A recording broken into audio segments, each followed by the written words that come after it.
And we continue now with our great American panel. Aside from new international treaties and restructuring of the military and tax cuts and federal regulation of bake sales, President Obama wishes he could have done more in the lame duck session of Congress. Let's listen. There are a number of things that I wanted to get accomplished that we did not get accomplished. For example, collective bargaining for firefighters and public safety workers. That was something that I thought was important. We didn't get it done. I'm disappointed in that. I think we're still going to have to figure out how we work on energy. And that's an area that I want to immediately engage with the Republicans to figure out. But I will tell you, maybe my biggest disappointment was this DREAM Act vote. And you know, sometimes I'm amazed that he didn't actually get that, Doug. Golda Meir used to say about the Palestinians that they never miss an opportunity to miss an opportunity. The Republicans never miss an opportunity to miss an opportunity. Mark, the Republicans seized defeat from the jaws of victory in the lame duck. They had a clear mandate coming out of the November elections: no spending, reduce taxes, balance the budget, and they gave President Obama effectively a $900 billion additional stimulus, a whole series of social welfare programs and tax incentive programs that he could never have gotten through before, as well as only a 2-year temporary extension of the tax cuts. I'm a Democrat, Mark. I think on balance it was a good deal, but a good deal for us as Democrats, very bad for the Republicans. Yeah. What about November the 2nd, Deneen, indicated that the people of the United States of America with 10% unemployment, a lot higher for young people, a lot higher for black people, and are suddenly panting for the DREAM Act. Where did he get that idea? But here's the thing. He may have won on some issues, some of the battles, but he has totally lost the war. He lost the confidence of the American people.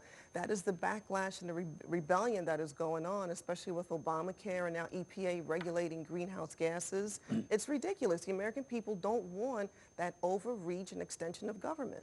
Yeah, they don't want it, but which party is actually going to start rolling it back and start sticking it to the EPA and to the FCC and to all these other regulatory monsters? Well, we're hopeful that the Republicans will with the new Congress. I have to say I agree with Doug, though. You know, I spoke out against the tax deal. I thought it was a terrible deal. I thought the Republicans did not need to compromise on that issue.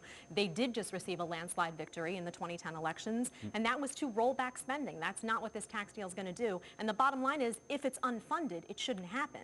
You know, that's what I need to say about that. But I also wanted to add, with respect to what President Obama was saying before, is that when he started talking, he sounded like a conservative. I don't know if anybody else knows that. Of course, he's moving to the center. But he started talking about tax cuts. He started talking about, you know, he was all but Ronald Reagan reincarnated. But when he moved on and kept talking, that class warfare rhetoric started coming into play. So I think that people will hear that. I think they will hear that, and I think they will also notice that he tried to stuff everything, you know, and its brother into the lame duck, and that's not what people look at his poll numbers, though. I mean, that's a clear indication. I worked for Bill Clinton in '95 and '96, so I've been in this play.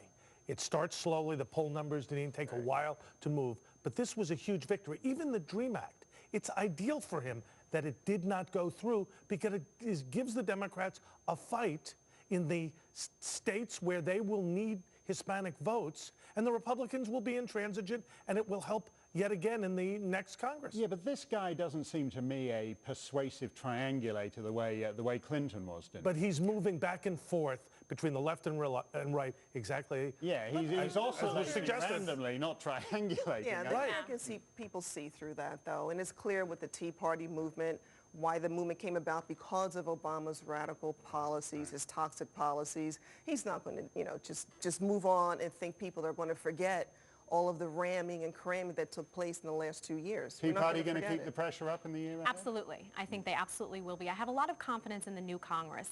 I didn't have so much confidence in the existing Republicans that were in office. You know, a lot of Murkowski-style Republicans, big old lefties. But, you know, I think it needs to happen. And I think that Republicans need to dig their heels in a little bit and say enough is enough, because they are speaking on behalf of the will of the American majority. Okay, that's a positive note on which to end things. Thank you, Jedidiah. Thank you, Deneen, and thank you, Doug, and Merry Christmas to all of you on